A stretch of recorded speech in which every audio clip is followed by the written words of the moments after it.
invite you to the rest of the show this evening. Now, what you're about to see is a show that has been put together by students who have sacrificed their own time and energy to put on a show that will truly redefine your definition of extraordinary. I'd also like to mention that this show is a non-profit show and that all the proceeds will go to Hope for Haiti and Save the Arts. Now, at DreyFusion, we have this tendency of being called an artsy school, and we are an artsy school. You know, we have musicians that can play anything from Beethoven to Bach.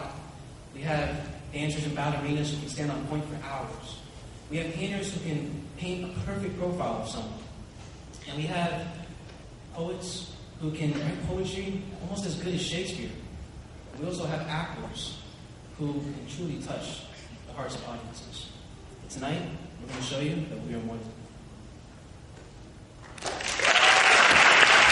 I'm sorry, you won't have to hear me speak again.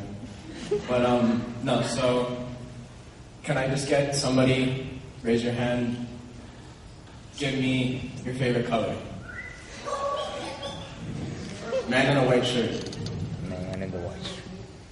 Pink? Pink?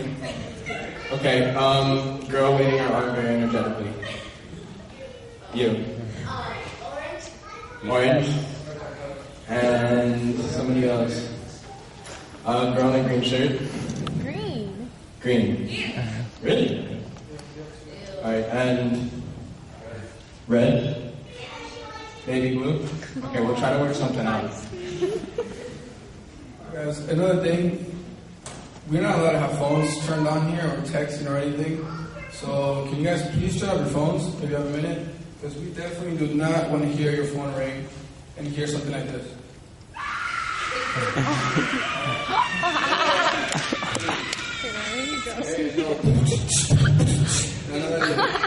So if you guys can please keep it down, or ding, ding, ding. Yeah, alright guys, so we're gonna come off the stage so you guys can actually become more comfortable with us. And we're gonna give the mic to somebody, and we want you guys to tell us, I don't know, an emotion that you guys want in the painting.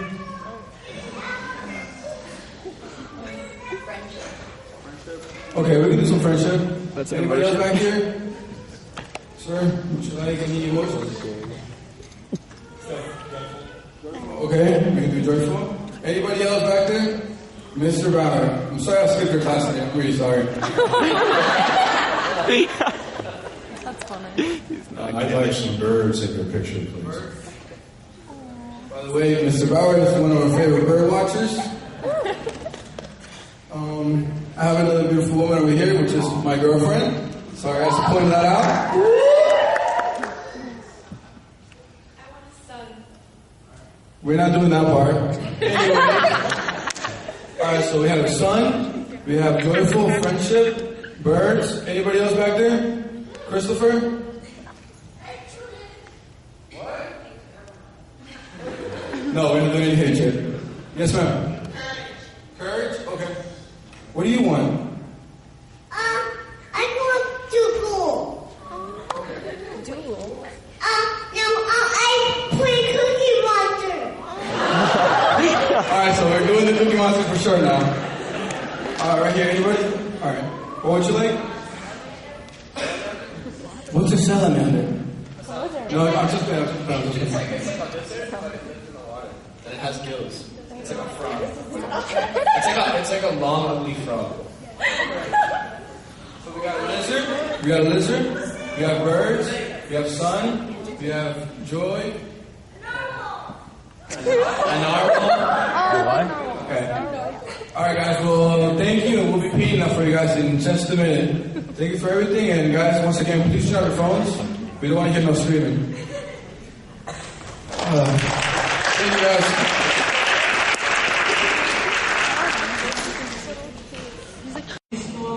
When we'd go on trips, my mom would buy black and white film, and I think I was so glad to see what I liked about communications was film and computer graphics and photography, and so digital media encompasses all of that, so it was a perfect opportunity when I wanted to come to DreyFusion. I've always been interested in photography, and I originally went to the school for film. Lately, I've been taking my photographs and using them to inspire short films that I'm making. I think the main reason that I wanted to turn these images into moving images was because I felt that then they could be accompanied with music. And to me, the idea of having something, a visual piece, going along with music is probably the most powerful thing that I can think of as an art form. It can completely encompass you. You can be enwrapped in music and visual arts. Oh, clasp we to our heart, for deathless hour, this lonesome melody might take you there, where twofold silence was the song.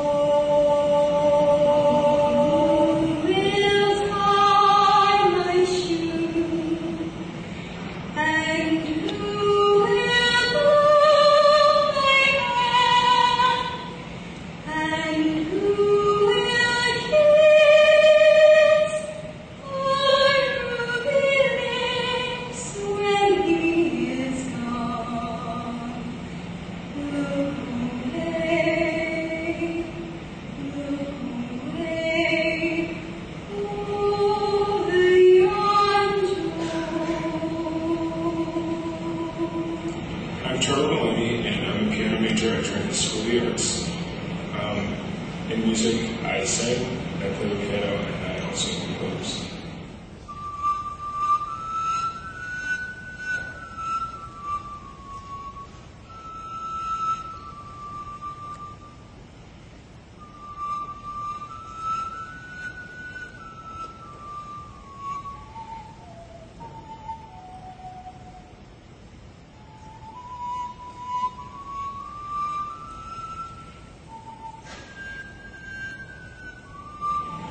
Everyone can sort of understand music regardless of language barriers or anything like that. I think poets and music speak in its universal language. You ready? Thanks. I'm Elizabeth Ibarola, I'm a strings major, 12th grade. I like my art, my cello, because it's like another voice. It's like speaking in another language, you know. It's another way to communicate your ideas or someone else's ideas in a more cohesive way. And, you know, practicing the cello is just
life swishes past my foot as I find myself submerged in the icy waters. I swim through the salty view at the school of fish rushing away from something, fighting for time. I strain my heavy arms upward and fight for the surface as it eludes me. I can feel my muscles losing the ongoing battle as the current drives me deeper and deeper away from the world. I can feel my muscles losing. I need nothing more than to break the waterline, a simple wish in the scheme of things. It is all I ask, and I swear to God it is all I will ever ask if I could just for a moment capture the air, suck another minute of life in through my aching, longing throat.